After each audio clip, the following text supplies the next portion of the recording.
So in honor of the MLB postseason being here, let's talk about how baseball became global. See, baseball started in the 1800s, mixing old British ball and stick games. And it wasn't until the late 1800s where it started to spread across US cities. See, soldiers, sailors, and workers, they started to spread it overseas. And that's where it gets interesting.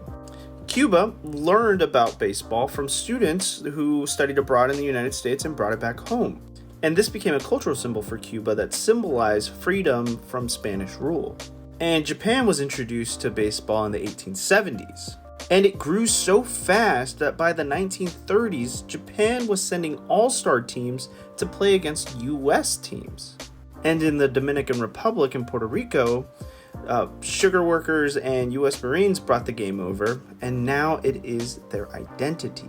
Today, kids in the Dominican Republic dream about being MLB players, and we can talk about that later. And eventually, MLB started gaining international players, where now we have legends like Fernando Valenzuela from Mexico, David Ortiz from the Dominican Republic, Ronald Acuna Jr. from Venezuela, and probably the best player of all time, Shohei Ohtani.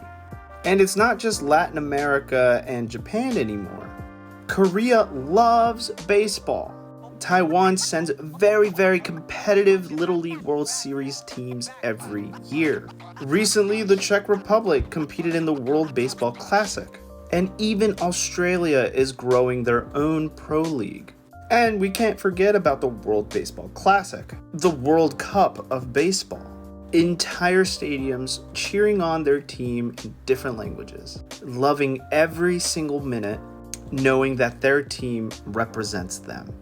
And we can't forget when Shohei Ohtani struck out Mike Trout to end the game. Amazing.